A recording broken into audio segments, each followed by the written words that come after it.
So welcome back to Outdoors with the Morgans. While the fog is burning off this morning, I've been getting a little organized, cleaning up the wood yard, moving some things from down there up here to the other side of the building, because in a week or two, they're going to start working on the new building down at the wood yard. So I need to get that all cleaned up and ready for them. Next up, I'm going to stain some more boards inside the building. And then after that, we're going to cut, split, and stack some firewood. So I wanted to mention something before we get started. This truck, if you've been watching our channel, you know I bought this a few months ago. But this is a 1970 Ford Highboy. Has a 390 in it with 43,000 original miles. So this truck is 52 years old. And this thing runs better than trucks that I owned 35, 40 years ago that were 10 years old. I think this is one of the best purchases I ever made. I don't use it all the time, but it can sit for a couple weeks and get in it, fires right up. Everything works on it. But yeah, I really like this thing. I do. It's fun to drive. I mean, there's no power steering or power brakes, but it's just, I don't know, I just like it. We're gonna warm things up in the building here. We'll get a fire going. I don't need this small stuff, but these are cutoffs from stickers. They work really good. They're oak. It'll take a few minutes and we'll have a rip-roaring fire going here.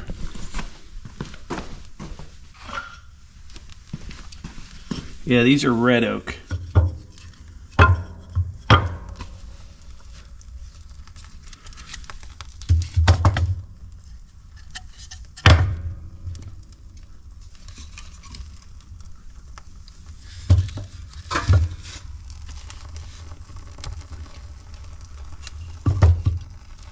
That'll get things going. So last night, I kind of dropped the ball a little bit. I was slacking some. Normally I come over here in the evening and I'll pre-stain, stain a bunch of boards and put the poly on them so they're ready to put up the next morning. Well, last night I bit off a little bit more than I can chew. I've got all these here stained, some over there on the scaffold, some over there, but I don't have poly on any of them. So we'll get this fire going over here, come back over, get all these ready to go, and they should dry by this evening. And I can put these up this evening. But this is the special walnut. That's what's going in the game room here. Looks like that. Oh yeah, won't be long. People have been asking about this stove. This is a Regency. So far, I love it. It's a big stove. It definitely eats some wood. But this building's almost 3,000 square feet. Counting the game room and the garage on the other side. And the ceiling is not even insulated yet. They're coming sometime this week. Everything else is insulated. And it hasn't been real cold yet. You know, don't get me wrong, but this stove has been heating this entire building without insulation in the ceiling. Now, we do have radiant floor heat as well. It's not even hooked up yet. I got to get the boiler hooked up. And we'll also have a third heat source. I have one of those Mr. Cool units. It's going to go on that wall over there. But so far, really liking the Regency. It cranks out the heat. I'm going to put 2 fans in. They're wired right now above that doorway going into the garage. And one over there, okay? The fan over here is going to blow that way. That one over there will blow this way. I'll only run them, you know, when I'm not working in the garage and making any dust. I don't know how often I'll run them, but I'll have that option. They'll be like high volume, low velocity fans that move the air all the way around. And I think once this ceiling is insulated, I think this stove right here will keep everything in here pretty nice. I really do. I just like to know if the power is out for an extended period of time, we will be nice and toasty, at least over here in the game room. All right, I got a bunch more boards all ready to go. Well, they have to dry. Maybe this evening these should be dry enough I can put them up. I'm going to keep working on this wall over here and get that all done and just work my way right around the building. But right now we're going to go cut and split some firewood and stick some more in the woodshed.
right, so we split some oak, a little bit of cherry, a little bit of maple.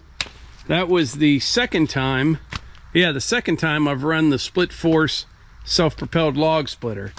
I have learned a couple little tricks there that make things easier. I don't know if it's because I'm right-handed or not, but the first time I ran it, what I found that I was doing, I was splitting my finished pieces on the right side of it, which you don't want to do that. You want to do that on the left side, not the right side, because if you do it on the left side, most of them just fall right down onto the conveyor, and what's left, you can kind of just brush them right over there.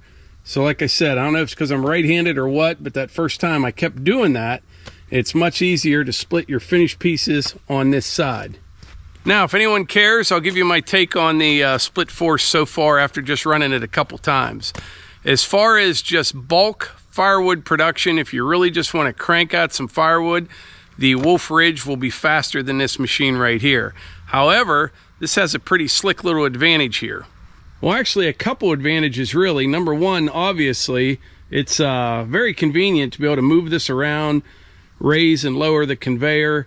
You can, be dumping wood into the wood bunker, right into a dump trailer, into a dump truck. You can move the whole thing out of the way.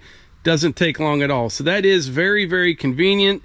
And the other thing I like about the split force is you can size your finished product to your liking, or should I say how your customers like it. I think this would be a great setup for a guy that wants to do, 50 cords a year, like bundle firewood. You can really size it nicely with this wedge right here. And the last time I showed this, a lot of people were talking about, it should have a 4-way wedge on it. That defeats the purpose. I would not want a 4-way wedge on this machine. This single wedge here, I don't know if you could tell when I had the camera mounted up above here, you can just size that firewood exactly the way you want it. Now, I know a lot of people don't care about sizing their firewood, but some do, including myself. So although this is made to split firewood, and this is as well, they're two totally different machines. Like I said, Wolfe Ridge, in my opinion, for bulk firewood production where you're not too worried about sizing your firewood. Now, yeah, you can use the 4-way or the 6-way. Normally with the Wolfe Ridge, I'll use the 4-way wedge. If pieces are still big, you bring them back, split them again. But the difference is Wolfe Ridge, bulk firewood production, split force, more for sizing your wood, and it's pretty darn convenient being able to drive it around. But anyway, right now I'm going to back this over to the wood shed. I have some room in that bay on the right side, and get this trailer unloaded because in the next day or two, I need to take this trailer back down to West Virginia. I need to get the location for the new cabin all ready, which is going to require a bunch more tree clearing, digging stumps, burning brush. Also have to extend the driveway and get the actual pad ready to get a concrete pad poured. So we're going to be working on that later this week.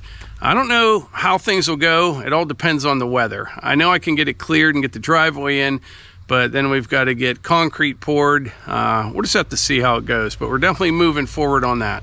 Something else worth a mention before I wrap this up. It is very convenient to split firewood right into the dump trailer and then stack from there, whether it be in IBC totes or in the wood shed.